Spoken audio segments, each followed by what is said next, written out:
محرم الحرام کی آج 9ویں تاریخ ہے، کل 10 محرم الحرام۔ لوگ یہ سمجھتے ہیں کہ 10 محرم الحرام کی عظمت اس لیے ہے کہ اس روز حضرت حسین رضی اللہ عنہ شہید کر دیے گئے، حالانکہ یہ سراسر غلط ہے۔ حضرت حسین رضی اللہ تعالیٰ عنہ کے واقعے سے 10 محرم کی عظمت کا کوئی تعلق نہیں، بلکہ حضرت موسیٰ علیہ السلام بلکہ اس سے پہلے اللہ تعالیٰ نے اس مہینے کو بڑا عظمت اور برکت والا مہینہ اللہ نے بنایا۔ اسی لیے مکہ مکرمہ کے جو کفار تھے وہ بھی اسی عظمت کا خیال کرتے، اس مہینے میں جھگڑا نہیں کرتے، اس مہینے میں لوٹ مار بند کر دیتے، اس مہینے میں جھوٹ بولنا بند کر دیتے، یعنی اپنے غلط کاموں سے رک جاتے تھے۔ حضرت موسیٰ علیہ السلام کو اللہ تعالیٰ نے اسرائیل سے یعنی وہ فرعون کے لشکر سے نجات جو دی تھی اسی 10 محرم الحرام کو دی تھی۔ پورا فرعون کا لشکر آپ کے پیچھے تھا اور آپ کی قوم 70,000 پوری قوم کو لے کر نکل رہے تھے، سامنے دریا تھا اور پیچھے فرعون کا لشکر۔ قوم اتنی بدمعاش تھی، یقین نہیں آپ کو کہ موسیٰ تم نے تو بتا دیا ہم کو، آگے سمندر ہے، پیچھے فرعون ہے، اب تو ہم ہلاک کر دیے جائیں گے۔ موسیٰ علیہ السلام اللہ سے رجوع کیے، اللہ نے کہا کیا سوچتے ہو، فضرب عصاک البحر، اپنے لاٹھی کو سمندر پر مارو۔ چنانچہ موسیٰ علیہ السلام نے سمندر پر لاٹھی ماری، اللہ نے 12 راستے بنا دیے۔ وہ دریائے نیل، اللہ اکبر، ٹھاٹھے مارتا ہوا سمندر سمجھ رہے ہیں آپ، یہ کوئی نہر اور ندی نہیں ہے، نالے نہیں ہے، سمندر۔ لاٹھی ماری، آسمان جیسے اونچے اونچے اس میں دیوار کھڑے ہو گئے پانی کی۔ ہم لوگ بہت راستے پہ چلے ہوں گے پانی کے راستے پر، پانی کا دیوار ہم نے کبھی نہیں دیکھا ہوگا۔ اللہ تعالیٰ نے اس قوم کے 12 راستے بنائے۔ بعض علماء لکھتے ہیں اس لیے 12 راستے بنائے، اتنی بدمعاش قوم تھی کہ یہ کہتی کہ نہیں ہم ایک ہی راستے سے نہیں جائیں گے، 12 قبیلے ہیں، 12 راستے جائیں گے۔ اللہ نے 12 راستے ان کو بنا دیے۔ پھر قوم داخل ہو گئی تو پھر آپس میں کہنے لگے کہ ایک دوسرے کو مطلب دکھنا بھی چاہیے، ایسا نہ ہو کچھ لوگ ڈوب جائیں کچھ لوگ بچ جائیں، تو اس راستے سے دکھائی دیتے تھے۔ اس راستے پہ کھڑے ہو کر اس راستے کے آدمی کو دیکھتے تھے، اس پانی سے دکھائی دیتے تھے۔ پوری قوم، پانی پیر کے نیچے ہے لیکن پیر کو پانی لگ نہیں رہا، پیر کو پانی لگ نہیں رہا۔ فرعون نے دیکھا کہ دریا میں راستہ بنا، اس نے کہا دیکھو انا ربکم الاعلی، میں خدا ہوں، میرے حکم سے سمندر میں راستہ ہو گیا ہے، چلو موسیٰ کو پکڑو، اس کی قوم کو پکڑو۔ موسیٰ علیہ السلام آگے نکل رہے ہیں، قوم بھی آگے نکل رہی ہے۔ جو ہی پوری قوم سمندر سے باہر ہوئی، فرعون کا لشکر سمندر کے بیچ میں آیا، اللہ نے حکم دیا سمندر چلو، کن فیکون۔ اللہ کا حکم کن ہوا، پانی بہ پڑا اور فرعون کے تمام لشکر ڈوب کر اس میں غرق ہو گئے۔ اس کی عظمت میں یہودی لوگ، یہودی ان کی قوم ہے، یہودی لوگ روزہ رکھتے تھے یوم عاشوراء کا، 10 محرم الحرام کا روزہ رکھتے تھے۔ جب نبوت سے سرفراز کیے گئے نبی علیہ السلام مدینہ منورہ ہجرت کر کے گئے تو دیکھا کہ یہودی لوگ روزہ سے تھے۔ پوچھا بھائی کیوں روزہ ہو تم؟ ان لوگوں نے کہا کہ ہم اپنے پیغمبر حضرت موسیٰ علیہ السلام کے اس یادگار تاریخی معجزے پر اللہ کے شکرانے میں روزہ رکھتے ہیں جب اللہ نے ہم کو نجات دیا تھا۔ 10 محرم کو روزہ رکھتے ہیں۔ نبی علیہ السلام نے کہا کہ تم سے زیادہ تعلق تو ہمارا موسیٰ علیہ السلام سے، تم نے تو ان کے حکموں کو ٹھکرا دیا، تم برائے نام ان کو مانتے ہو۔ چنانچہ صحابہ اکرام کو حکم دیا کہ اب جو ہے 10 محرم الحرام کا روزہ ہم رکھیں گے۔ چنانچہ روزہ کی فرضیت سے پہلے، رمضان کے روزہ فرض ہونے سے پہلے محرم الحرام کا روزہ فرض تھا اور سب لوگ روزہ رکھتے تھے۔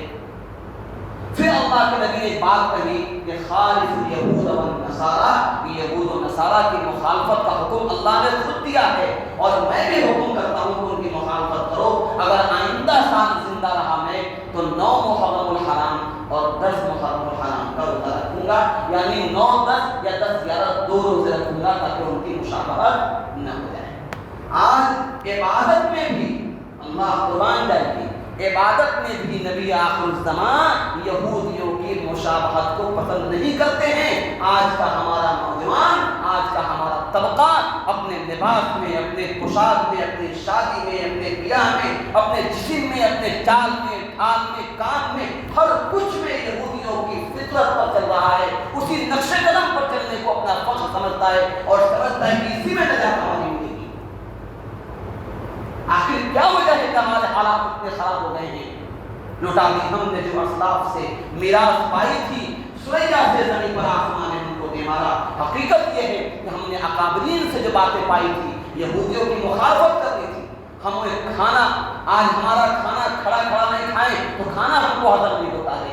آج ہمارے چہرے پر داڑھی پسند نہیں آتی ہے، آج ہم کو ہمارے لباس سنت کا لباس پسند نہیں آتا ہے۔ ہم نے اپنی زندگی کو یہودیوں کے نقش قدم پر چلا دیا اور سمجھتے ہیں کہ اللہ تعالیٰ وہی دور لائیں گے جو صحابہ کا دور تھا، وہی انقلاب لائیں گے جو پہلے اکابرین کے دور میں ہو چکا ہے۔ یہ خیال است و محال است و جنون اگر حضرت موسیٰ علیہ السلام کی اس عمل کو اللہ کے نبی نے پسند کیا اور یوم عاشورہ کا روزہ رکھنے کا حکم دیا، لیکن بہتر ہے کہ 10، 11 یا 9، 10 کا رکھا جائے، 2 دن۔ اگر کوئی آدمی 1 دن بھی رکھ لیتا ہے، اب علماء کرام فرما رہے اس مسئلے کو بیان نہیں کرتے ہم علماء کرام، مفتی محمد تقی عثمانی صاحب لکھتے ہیں اس دور میں کوئی بھی یہودی اپنا روزہ رکھتا ہے، نہ موسیٰ علیہ السلام کے دین کو فالو کرتا ہے، تو اب وہ لوگ نہ رکھتے ہیں نہ فالو کرتے ہیں۔ اس لیے اگر کوئی بندہ 1 روزہ بھی رکھ لیتا ہے تو گنجائش ہے، اس کا ثواب بہت بڑا ہے۔ 1 سال کا گناہ اللہ معاف کر دیتے ہیں اور 1 سال عبادت کا ثواب اللہ عطا فرماتے ہیں۔ تو 1 روز روزہ رکھنا ہے، اگر آج ہم نے نہیں رکھا تو کوشش کریں گے انشاءاللہ کل روزہ رکھیں۔ یہ حکم ہے۔ دوسرا حکم یہ ہے اس مہینے میں کہ 10 محرم الحرام کو اپنے گھر میں اچھے کھانے کا انتظام کریں۔ اگر یہ ضعیف حدیث ہے لیکن علماء فرماتے ہیں اس سے عمل کر سکتے ہیں۔ اگر بندہ 10 محرم الحرام کو اپنے گھر میں اچھے کھانے کا انتظام کرتا ہے تو اللہ رب العزت اس کی برکت سے اللہ تعالیٰ پورے سال اس کو اچھا کھانا کھلائیں گے۔ اب رہ گیا حضرت حسین رضی اللہ عنہ کی شہادت، کوفیوں کی وفائی اور کربلا کے میدان کا وہ دلکش اور دل کو چیر دینے والا منظر کہ انسان اس واقعے کو بیان نہیں کر سکتا ہے، اس وقت میں بیان کرنا ممکن نہیں ہے۔